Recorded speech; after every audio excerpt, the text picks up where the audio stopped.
श्री गुरु दरबार में इस महत्वपूर्ण अवसर पर उपस्थित सम्माननीय सज्जन वृंद, गुरुमुख सत्संगी प्यारे बंधुओं, भक्तिमती देवियों, माताओं तथा बहनों, कल से आज तक भांति भांति से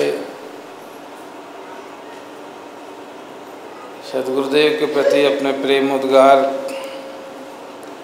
हम भजन से, प्रार्थनाओं से या सत्संग प्रवचन से हम सुन रहे हैं। और बार बार मुझे याद कराया जा रहा है कि आज ही के दिन वे महान विभूति 75 वर्षों तक अपने लोक लीला से जनजीवन को पावन करते हुए सन 85 ईस्वी की 8 जुलाई को आज के श्रावण श्री कृष्ण षष्ठी को ये उद्घोष करते हुए अपनी जीवन यात्रा पूरी करते गए थे। उनका बड़ा ही सूत्र वाक्य था कि मृत्यु से प्यारी कोई चीज़ नहीं होती। जिस मौत से इंसान डरता है उसको डरने का कोई कारण नहीं है। डरता वह इसलिए है कि उसे जो शरीर प्राप्त करके करना चाहिए था वह नहीं करता है। यदि वह सचमुच अपने शरीर के लिए जो इसका उद्देश्य है उसके अनुरूप कुछ करता होता तो खुशी खुशी मृत्यु को वर्ण करता। मृत्यु से डरना अपनी असफलता का कारण है। जो भी सफल जीवन जी गए, जिन्होंने जीवन में कभी भूल कर भी अपराध नहीं किया, वे चुटकी बजाते हुए हंसते हंसते यहाँ से गए। लोगों को बताते गए कि देखो मैं इस जीवन के जंग को जीत कर जा रहा हूँ। मैं ये महान पुरुष पुण्य श्लोक से सद्गुरुदेव भगवान जी 14 वर्ष की अवस्था में उन्होंने एक मित्र की मृत्यु देखी थी। हम सभी देखते हैं कितने जड़ हैं हम, और वे उस उम्र में भी कितना चेतनता थी उनके अंदर में। पूर्वजन्म की जगी हुई रूह होगी, वरना ठोकरें कितनी लगती हैं लोगों की दुनिया में। उन ठोकरों से भी चेत नहीं होता हमें। ठोकर मुझे तोड़ से तोड़ देता है, हम टूटते जाते हैं लेकिन संभलते नहीं हैं। और वे महापुरुष देखे कि साथी में नहाने गया था, लाश निकल गई उसकी। कुछ देर के बाद उसको जलाया जाने लगा और घर के लोग रो रहे हैं। पिता से पूछा कि क्या हो गया उसको आग क्यों लगा रहे हैं? और वही लोग आग लगा रहे हैं उसके माँ बाप जो जन्माए थे। कहा बेटा वो मर गया। कहा मर गया? ये मरना क्या होता है?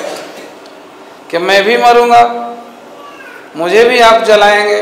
उनका कोई उत्तर न पाके चकित हो गए।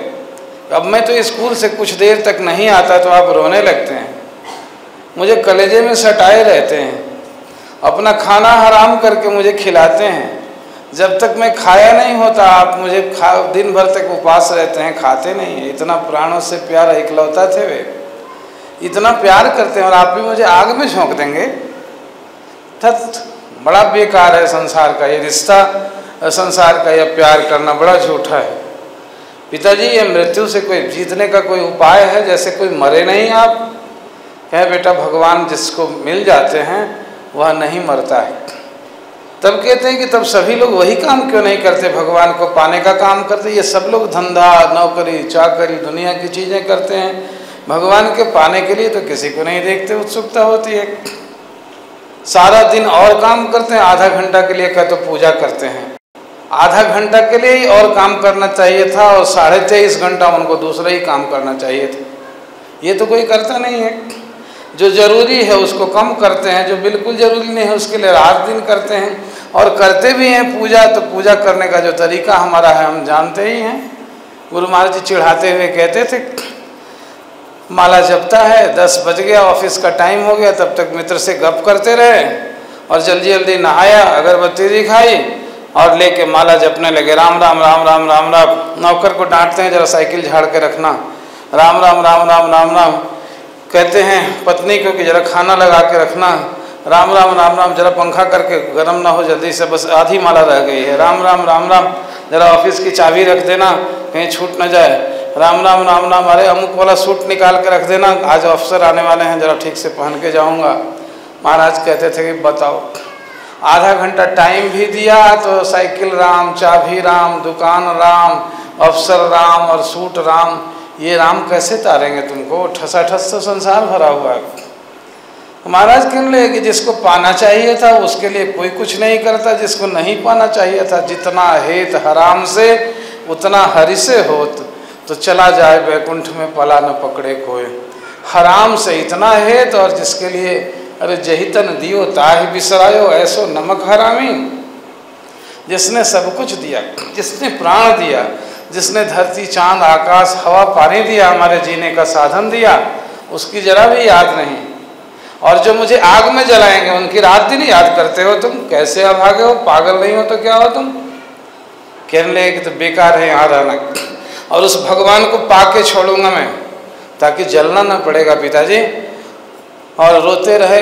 रात में बाप की गोद में सोए थे और चुपके से निकले। बताते थे धीरे से दरवाज़ा खोला, निकला, पहाड़ों के बीच में घिरा हुआ उनकी बस्ती है। अल्मोड़ा जिले में 7 पहाड़ियों के बीच में है, सतराली कहलाता है। और वहाँ से भागते गए भागते गए भागते गए, सोचे कि इसके बाहर भी संसार होगा क्या? जंगल में बैठूंगा भगवान मिलेगा। चढ़ते गए तो देखा और भी संसार है। डर था कि कहीं पीछे से दौड़ के पकड़ न लें, बच्चे ही थे, 13-14 साल की उम्र थी। और भागते भागते भागते गाड़ी पकड़ी, दूर चला जाता हूँ ताकि ये लोग पकड़े नहीं और आराम से भगवान के पाने का उपाय करेंगे, कारण कि उसमें दिन ज़्यादा लग सकता है और नज़दीक रहे तो ये पकड़ सकते हैं। ये सब वैसे ही भगवान को छोड़ कर मरने वाले हैं और हमको भी वैसे ही मारने की तालीम सिखाते हैं। सब झूठे हैं और झूठा ही सिखाते हैं। सारी दुनिया झूठी है और हमें भी झूठी बातें सिखाते हैं। इसलिए मैं तो इनसे दूर जाऊंगा, मैं भगवान के पाके रहूंगा। गाड़ी पकड़े और पकड़े, गाड़ी कहाँ जाएगी ये भी पूछने का ठिकाना नहीं। सुना था बचपन में कि काशी में भगवान को, शिव का स्थान है, वहाँ साधु संत रहते हैं, वहाँ भगवान का जप मंत्र सिखाते हैं, साधन भजन सिखाते हैं। काशी काशी की बड़ी रट थी उनको। खैर किधर काशी है ये भी पता नहीं था। गाड़ी में चढ़े और लाहौर चले गए। देखो प्रारब्ध कैसा होता है। कहाँ? बरेली के पास में है अल्मोड़ा, और इतनी दूर, जहाँ जाएगी दूर तो भाग जाए, कम से कम इनसे छूट जाऊँ, फिर भगवान के पाने का उपाय करूँगा। और चले गए इतनी दूर इतनी दूर इतनी दूर। फिर आपको पता होगा, उनके जीवन में पढ़े होंगे आप, नंगल महाराज जी मिले नंगल वाले स्वामी जी से।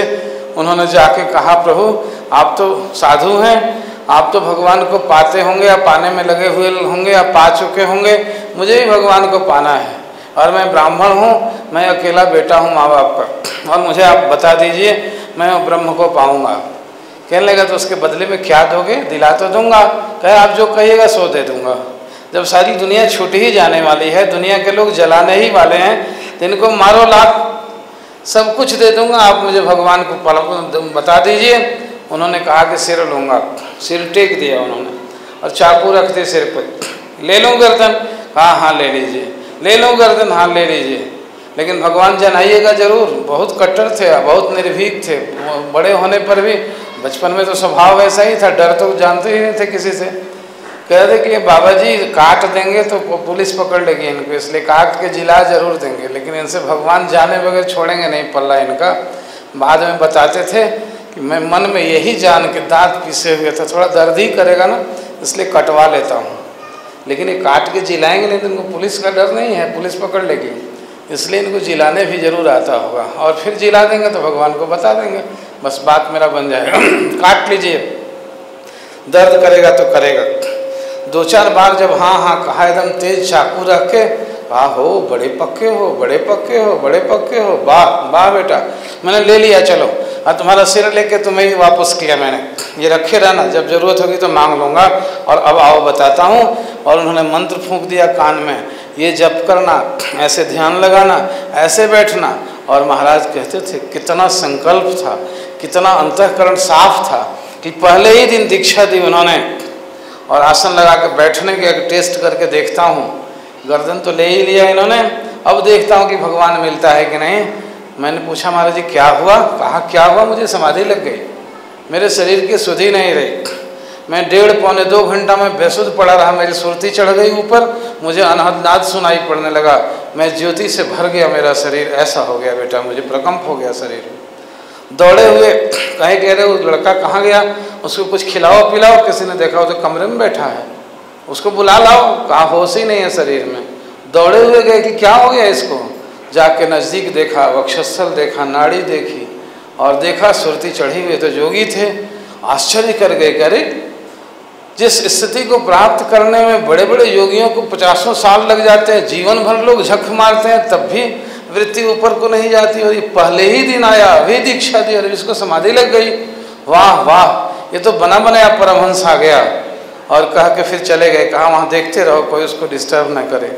महाराज जब उठे कहने लगे इतना आनंद, इतना आनंद, लगा कि आह क्या चीज़ दे दिया इन्होंने, अब तो मर मिटूंगा इन्हीं के चरण में, कभी जाऊंगा भी नहीं। और उनके पाँव में लिपट के इतना रोया कि उनके जुराब भिंगा दिया मैंने रो रो के, और हिचकी बनने लगी कि प्राण दे दो। इनका पाँव पकड़ कर लगता था कि कितने दिनों से बिछुड़ा हुआ था, कैसे मिल गए, यही भगवान है।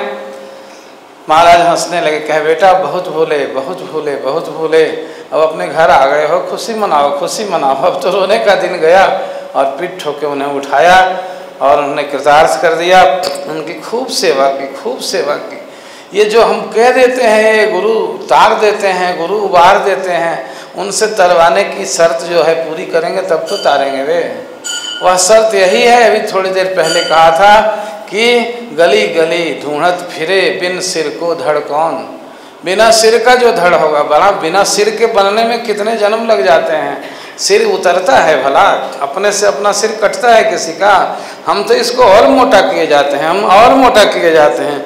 हम जहाँ सिर देने आते हैं यहाँ एक और नया सिर बना लेते हैं कि हम भगत हैं, हम साधु हैं, हम महात्मा हैं, हम पंडित हैं, हम ज्ञानी हैं, हम विद्वान हैं। सिर उतारने चले थे, एक ही सिर, बल्कि अनपढ़ जो है, दुनियादार जो है, संसार में फंसा, उसका एक सिर है, हम 5 सिर बना लेते हैं और मोटा हो गया। महाराज कहते थे कि काढ़नी थी बिल्ली और बाढ़ लिया ऊंट हैं, और 4 वेद पढ़ लिया, रहे ऊंट के ऊंट। कहे कि अब तो तुम्हारा अहंकार, जो अज्ञानी है, अनपढ़ है, मूर्ख है, बिल्ली गिर जाए तो उसे तो टांग के रस्सी से निकाला जा सकता है, लेकिन कहीं ऊंट कुएं में गिर जाए तो उसका तो टांग काट काट कर निकालना होगा, ऐसे निकालना बड़ा मुश्किल है। तुम तो ऊंट बन चुके हो, इतना अहंकार पाल लिया है, इसलिए उसको बिना निकले उनकी कृपा होती नहीं है। और महाराज ने जैसे अपने निकलवाया था, उनकी शर्त थी, अपने मान को ऐसा मिटाया, ऐसा मिटाया, गजब गजब के कमाल करते थे वे। एक बार नंगली सरकार ने सुना दिया कि जब वह निगुराई है, जब तक उसको ध्यान में गुरु का दर्शन नहीं होता है तब तक शिष्य नहीं है, वो तो ऐसे ही औपचारिकता पूरी की है। ये कहने लगे कि मुझे तो अभी दर्शन भी नए नए गए थे, मुझे तो ऐसा हुआ नहीं, इसलिए मैं करके देखता हूँ। और निगुरा शरीर को रखने से क्या फ़ायदा, इसलिए इस शरीर को मारूंगा जब तक दर्शन नहीं होगा। और 7 दिन निराहार रह गए। कहते थे पानी भी छोड़ दिया मैंने, खाना भी छोड़ दिया। हो सुनकर वहाँ खड़ा हो जाता है। एक दिन व्रत करने में तो हालत खराब हो जाती है, 7 दिन कहे कि बस कंठ सूख गया और मैं गिर पड़ा कमरे में, मूर्छित था। हल्ला हो गया कि मर गया, मर गया, मर गया। उनके पास खबर गई, आए, कहा कि इसको हुआ क्या, नाड़ी चल रही है धीरे धीरे धप धप, अब तुरंत मरने वाले थे। उन्होंने कहा पहले रस निकालो, और अंगूर का रस निकलवाया, इनके मुंह में 1 2 4 चम्मच जब डाला, जब गले में थोड़ी ठंडई गई, नाड़ी खुल गई तो आँख खुली, तो देखे कि गुरुदेव खुद ही अपने हाथ से रस डाल रहे हैं मुंह में। आयो बोली सदगुरुदेव भगवान की जय, सियावर रामचंद्र की। जैसे ही उन्होंने देखा कि ऐसे ही नाड़ी खुल सी गई, तो देखे कि गुरुदेव खुद पिला रहे हैं। कहा मैं जिद्दी इतना था कि मैं तान के बैठा था कि मैं बिना दर्शन किए मर जाऊंगा, तो अब तो फिर होश में था, बेहोशी में तो उन्होंने पिला दिया। जब होश हुआ तो मैंने ऐसे मुंह कर दिया और उनका रस गिर गया इधर। उन्होंने बड़ा कहा, बड़ा ढीठ है तुरे, हाथ पकड़ा, कहा मैं पिला रहा हूँ, तुम्हें होश है कि नहीं। मैंने साए साए आवाज़ में कहा, महाराज आप पिला तो सही रहे हैं, लेकिन मैंने दीक्षा लेते वक्त कब को संकल्प किया था कि तन मन धन आपको दे रहा हूँ, लेकिन ये बेईमान मन अभी तक इस तन पर कब्जा जमाया है, इसलिए ध्यान में आपका दर्शन नहीं हो सका है, इसलिए इसको भूखे मारूंगा मैं। कहा कि हो सत्संग तो 8 दिन पहले सुनाया था। उन्होंने कहा सत्संग उल्टा असर कर गया, इसीलिए सुनाया था तुमको कि बस हट करके जान देने पर तुल जाओ। उन्होंने कहा बेटा तूने दिया है और मैंने लिया भी है, हाथ रोक के तुम्हारा संकल्प, दीक्षा देते वक्त फूल से संकल्प करवाते हैं गुरु लोग, तूने दिया था और मैंने लिया है। तेरे तन पर और धन पर मन का कई जन्मों से कब्जा होता आ रहा है। तूने बेशक लिखित की रजिस्ट्री मेरे नाम कर दी है, लेकिन कब्जा था वो बेचारा कब से खाता आया है इस जागीर को, इसलिए दया करके रहम करके मैंने उसको छोड़ दिया है कि कुछ दिन और रस लेने दो। लेकिन छोड़ दिया है ये मेरी लाचारी नहीं, मेरी कमजोरी नहीं है, मेरी बेपरवाही है, मैं उदासीन हूँ। मैं इतना ताकत भी रखता हूँ, चाहूँगा तो उसे कब्जा भी कर लूँगा अपनी संपत्ति को। कहा तो कर लीजिए कब्जा, मेरे दिए नहीं देता है तो ये कहा कर लूँगा, पहले व्रत तोड़ो। और उन्होंने रस पिलाया और उसके बाद में बस कहना, मैंने पूछा महाराज जी क्या हुआ फिर? कहा क्या हुआ, जाके आसन लगा के बैठा और दर्शन हुआ उनका, नहीं होता तो फिर हट करके बैठता, मैं जिद्दी इतना था। ऐसे सुने होंगे ठाकुर रामकृष्ण देव को कि कटार उठार लिया, माँ माँ माँ करते करते एकदम बिल्कुल कम प्रकंप हो गया कि तूने इतनों को दर्शन दिया। इतना अभी एक बात आर्ट सेंटोरियम में देख रहा था मैं, रोमांच हो जाता है, वो तो नाटक था, मुझे तो रोना आ गया। मैंने तो किताब में पढ़ा था, वो बेचारे एक सज्जन उसका ठाकुर रामकृष्ण देव का पाठ खेल रहे थे, ऐसे ही धोती पहने थे, ऐसे मैंने इतने प्यारे लग रहे थे और हम तो भूल ही गए कि मैं नाटक देख रहा हूँ। मुझे अभी भी ख्याल करके और माँ माँ माँ कहते कहते विमल पे कुटार उठाया है और माँ ने प्रकट होकर हाथ पकड़ लिया उनका। जब तक इस एक्सट्रीम तक स्थिति ऐसी होगी, वह विह्वलता, वह विकलता। और रामकृष्ण वचनामृत में हम पढ़ते हैं कि सती को पति के ऊपर, माँ को पुत्र के ऊपर, एक लोभी को धन के ऊपर जितनी ममता होती है उतनी ममता इकट्ठे ना हो जाए तब तक भगवान का साक्षात्कार नहीं होगा। या तो ज्ञान इस उच्च कोटि का हो कि बिल्कुल ब्रह्म में सारा जगत दिखने लगे, बिल्कुल अहंकार विलीन हो जाए, और भक्ति में इस कदर का प्रेम हो कि इष्ट ही इष्ट रह जाए, अपना ख्याल भी न रह जाए। अब किसी रास्ते से तो हो जाए। गुरुदेव कहते थे कि या तो तुम रावण भी बनते तब भी भगवान को प्रकट होकर दर्शन पड़ता, या प्रहलाद बनते तब भी दर्शन देना पड़ता, लेकिन तुम तो न रावण बनते हो न प्रहलाद बनते हो, बीच बीच के बनते हो, इसीलिए देरी लगी हुई। दोनों में कोई एक तो नहीं मानूंगा तो नहीं मानूंगा, मानूंगा तो मानूंगा, हद कर दिया उसने, पूरी राज सत्ता को हिला कर रख दिया उस बालक प्रहलाद ने। सत्ता हिल गई और वो 8 साल का बच्चा नहीं हिला। राम सत्य है और तुम थोड़ी शक्ति लिए हुए एक राजा हो। वो कहता है कि मैं सर्वशक्तिमान हूँ, यही तो जिद था उसका, इससे कहवा डालूंगा, कहा नहीं कहूँगा, सर्वशक्तिमान तो परमात्मा है, तू कैसे हो सकता है। और इस जिद पर उतर आया, भगवान को प्रकट होना पड़ा। और ये अंत तक से कहता रहा, अहंकार इसका ऊंचा रहा, कहा मुझे जीतने वाला कोई नहीं है। मारा गया था, जब भगवान ने मार दिया उसको तब भी उसके नजदीक गए हैं, कहा अब तेरा अहंकार शांत हुआ, तू हारा कि नहीं? कहा नहीं राम, अब भी मैं जीता हूं तुमसे, तुम हारे हो। कहने कि अरे अब मर के पड़े हुए हो, अब भी जीते हुए हो? कहा हाँ जीता हूं, इसलिए कि आज तक दुविधा में था कि तू नर है कि नारायण है। आज बिल्कुल कन्फर्म हो गया कि तू सचमुच नारायण है, कारण कि मुझे वरदान था, नारायण के अलावा कोई मार नहीं सकता था। और तेरे नारायणत्व को मैंने प्रमाणित किया है, एस्टैब्लिश किया है। आज के पहले तुम राजकुमार जाने जाते और अब तुम नारायण राम जाने जाओगे। तुमको नारायण की उपाधि मैंने दी है, मेरे मरने के बाद तुम नारायण बने हो, इसलिए मैं जीता हूँ। और मुझे अब नाज है कि मेरे अत्याचार से भगवान को उतारना पड़ा धरती पर, तो तेरे हाथ से मर के मैं तुम्हारे लोक जा रहा हूँ, अभी तुम यहाँ हो इसलिए मेरी जीत हुई है, अभी तुम्हारे हो। महाराज कहते थे एक दफ़ा इतना भी कर दो हद तरह के कि मैं नहीं मानूंगा तो नहीं मानूंगा और मैं मानूंगा तो मानूंगा, लेकिन बीच में कभी जब पल्ला पड़ जाता है, जब अनुकूल दिन होते हैं, अरे क्या भगवान भगवान सब झूठा है, और जब टूट जाते हैं, कोई परिस्थिति तोड़ देती है, तो या प्रभु या परमात्मा 9 जगह हाथ गिड़गिड़ाना शुरू करते। ये क्या मतलब हुआ? इसलिए हुआ तो एक ही हो, या तो प्रहलाद बनो नहीं तो रावण बनो, बीच के रहते हैं ये। और इन महापुरुषों को जिनको आत्मलाभ हुआ, जिनका नाम गुणगान गाते हैं, जिनके चरणों के अनुकर हैं हजारों लाखों, उनके जाने के बाद भी, उनके सैकड़ों वर्ष बाद उनके पाँव पर फूल चढ़ाए जाते हैं, उनकी बंदगी की जाती है, वे वैसे ही हुए। हद कर दिया, नामदेव 8 साल का छोटा बच्चा रोज देखता था अपने नाना को, वो ठाकुर के पास भोग लगाते हैं और मिठाई के लालच से खड़ा रहता था। कहा कि नाना 4 मिठाई थी, 4 की चारों वापस हो गई, तू कहते हुए ठाकुर को खिला दिया। कहा भाव खाते हैं, सारी दुनिया ऐसे ही बेवकूफ़ बनाती है भगवान को, और भाव खाते हैं। और वो तो मिठाई खा लिया। नाना कहीं बाहर जाने को था, कहा कि कल से आपके देवता को कौन खिलाएगा? उन्होंने कहा कल से तुम खिला देना। अब बताइए, अब हम तो भगवान जी को आरती करते हैं, नैवेद्य चढ़ाते हैं, फिर इनको ताला में क्यों लगते हैं? हाँ, हमको आधे घंटे के लिए कोई ताला में बंद कर दे तो हम तो अगुताने लगेंगे।